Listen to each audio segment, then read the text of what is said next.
Sup y'all, it's Luke. After the What's on My MacBook video, I got a lot of comments from people asking what's on my iPhone. And I thought to myself, what better time to make this video than right now that I got my new phone. So today I'll be sharing with you my iPhone setup and all the apps that I use to maximize my productivity and just for living my everyday life. Now starting off with the specs. As you saw from my day in the life video, I went with the iPhone 16 Pro Max in the natural titanium colorway. Initially I wanted the desert titanium, but it got sold out too fast, so I wasn't able to get it. But honestly speaking, the natural titanium looks way cleaner in real life than the desert titanium. Right now there's no case on the phone as I'm recording, but normally I use the stand case from Torres. And if you want my full review on the iPhone, then make sure to check out my day in the life video after this one. But now let's get straight to it. And starting off with the lock screen, I have this dark theme going on with the black swan wallpaper. I just got it from someone's post on Twitter. I'll try to find that post so you can download it as well. And at the bottom you got these two shortcuts which are now customizable with iOS 18. On the left I still have the default one, which is the flashlight, and look at this upgrade the flashlight got with the iOS 18. It's actually pretty nice. Now you can not only adjust the brightness but also the width of the light. I'm not sure if this is of any use in real life, but at least the animation is sick. And on the right I got rid of the camera shortcut because now we have the camera control button on the phone itself, so it felt kinda useless having the camera shortcut on the lock screen. Instead I went with Zazam, or however you pronounce this thing, because I can tell you how many times I've been somewhere and a song starts playing that I just have to know the name of. So having quick access to this just felt like the play here. Then moving up on the lock screen we got some widgets. And here I got the Bitcoin price as well as the weather widget. Honestly, this Bitcoin widget is not the move on the front screen. It's a weird feeling seeing the price every time you open your phone. And with crypto the swings are sometimes crazy, so it can really affect your mood. So if you want to save your mental health, then don't do this. And if you swipe right here on the lock screen, you get some extra widgets for keeping track of the battery life on my headphones. As well as at the bottom I have my screen time breakdown, which makes keeping track of it easy. And if I see that it's at alarming levels, then I'll just go touch on grass. Now let's get to the home screen. And something I want to mention right off the bat is that I have notifications off on pretty much all of my apps. It's literally one of the best productivity hacks that you can implement right now, because if we're being honest, when you're working like doing actual focused work, the buzzing noise from notifications is just a distraction. Like you can wait until the end of your work block to check your notifications. The only app that I have notifications on is WhatsApp for the most important chats. And here on the dock we got the most used apps, which are Twitter,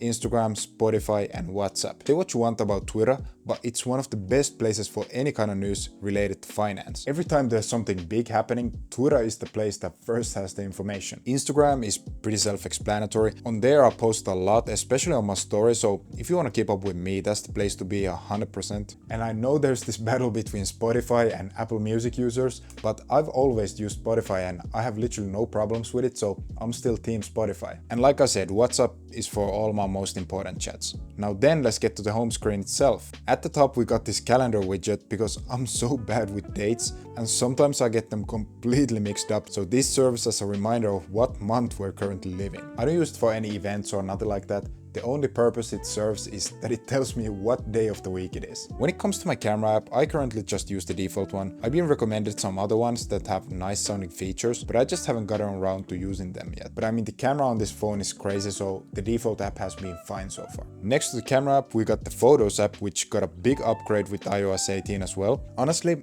I don't know how I feel about the new layout. I guess it's nice to see more memories, etc. but I almost never use those features. Then let's talk about the Find My app. You know, when I travel with my camera bag, I get so paranoid of losing it, so I've started using these AirTags. And with the Find My app, I can just see where all my bags are at any given time. I'd say the AirTags are worth the investment. It just gives me so much peace of mind when I'm traveling and I know that my bags are with me. And at the bottom we got some more widgets. I don't know if this is weird, but I use the clock app to set all my alerts for stuff that I really need to get done during the day. So for example, today I needed to invoice a company for a brand deal, as well as reserve an Airbnb for my trip to Milan next week. By the way, in the last video I said that I just got back from Milan, but I'm going again next week. But yeah, I found if I just have a regular notification pop up of something I really need to get done right at that minute, then I just tend to ignore it. And having the alarm go off is just a way for me to force myself to take action and not ignore the notification. And next to the clock app, we got another weather widget. The weather here in Finland is crazy, like even right now it's raining, so I need to be on top of my weather game. Then moving on, we're getting to the main beef. I consider this as the main page, as all the apps I use on a daily basis are on this page. On the top I have the widget for MobilePay, which is kind of like Venmo for the US, but for the Nordics. And I mean, especially living with a roommate, this comes in handy since we go 50-50 on the groceries, etc. So I tend to use this shortcut a lot, which is why it's at top. Then on the left we got this widget from Akiflow to remind me of any upcoming meetings I have today. And right below it we got a Notion widget to open my video ideas folder. I get so many ideas during the day, and unless I write them down instantly, then I tend to forget them, so having this shortcut is fire. And on the right we got these different folders for all my apps. I've tried to categorize them in a way that makes sense. At the top I have my socials, you know, you got YouTube obviously and YouTube Studio where I can see all my comments and YouTube stats. And as you know, I try to reply to almost every single comment on the channel, so I spend quite a good amount of time there. Then we got Snap and TikTok, which I rarely use to be honest. And next to them we got Discord, which I actually use quite a lot because we got a community there for the channel. I don't promote it too much on the channel as it's kind of a tight group right now, but if you want to come to the server and say hi, then the link's below and it's completely free by the way. Then we got Telegram, which I just use for different crypto groups. Telegram is where the crypto trenches are for real. And lastly we got LinkedIn, which I rarely use too. Now moving on to my finance apps, I got your standard banking apps for my personal and my business. Funny thing with this YouTube bank account is that every time money comes in, it instantly disappears as I keep buying stuff for the videos. Like I just bought the iPhone for the iPhone video, and I'm about to buy the M4 MacBooks once they come out, and then I'm gonna do a whole new setup overhaul. So yeah, money comes in but it instantly vanishes. And by the way, if you want to see my full salary and expenses breakdown video, then I'll leave the link in the description for that video as well. Also in this section we have SmartumPay, which is kind of a benefits app in Finland. So basically I get lunch and fitness benefits there from my work, which I can then use in different places. And lastly in this section we got MobilePay, which we already went over. Now next we're getting into the dirty stuff.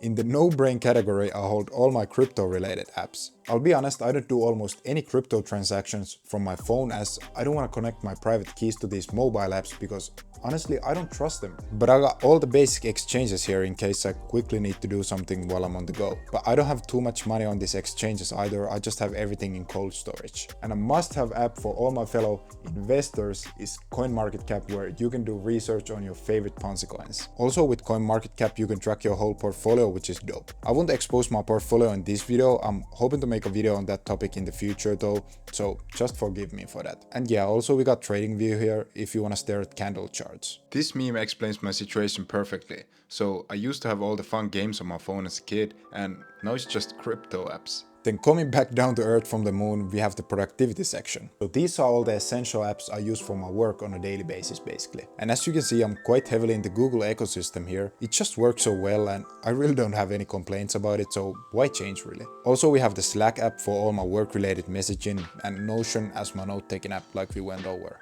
And one app I absolutely hate is Opsgenie. It's basically an alerts app for when I'm on call at work. So if anything breaks, this thing will start blowing up my phone, and I already got PTSD from the sound. Then lastly in this section we have Akiflow, which is kind of like an all-in-one productivity app I use. They used to only have the desktop version, but recently they rolled out their mobile app as well, which is super dope. Especially with the new widgets, I like those. I mostly use it on my MacBook, but it's cool to be able to create tasks from my phone too whenever I'm on the go. But yeah, with Akiflow I'm able to centralize all my tasks from all the different applications I'm using. So I can create these integrations to, for example, Slack, Gmail, Jira, and pretty much any other productivity app and bring tasks from those apps into Akiflow. The benefit here is that I don't need to bounce around different applications to keep track of all my tasks. Of course, you can create your own task as well from the Create New Task button or the command line. As a developer, I like the command line, and from here you can set the timing of the task too. Now when you create your tasks, their AI will categorize the task you create into these projects you see on the left hand side of the screen to help you organize things. And once you got your tasks inside of Akiflow, they will show up in your inbox, and from there you can schedule them into work blocks. Now these work blocks are what really brings structure to my days, as I like to set proper focus times for my programming and editing work. And to help with that, Akiflow has this time blocking feature, and with this I can basically block out a period of time from my calendar so people won't try to book a meeting with me when I'm trying to focus. After creating the time blocks, I can just drag and drop the tasks I need to get done into the time blocks. Lastly, I wanted to highlight this availability sharing feature. As a content creator and a developer, I'm constantly being pulled into meetings, and with the availability sharing feature, I can just send people this link where they can see all the times I'm available for meetings, and they can book me whenever works the best for them. This was just a brief overview of what Akiflow is capable of, and if you have any questions, they offer a free one-on-one onboarding call for all new users where you can ask basically anything that's on your mind. Make sure to check out Akiflow in my link in the description, and a huge shout out to Akiflow for supporting the channel and sponsoring the video. Then moving on, we have my traveling/transportation related apps. Lately I've been using Uber quite a lot, as it's now starting to be the fall season here in Helsinki, but during the summer I love taking these electronic scooters everywhere. So I have the Ride and Voi apps for the scooters,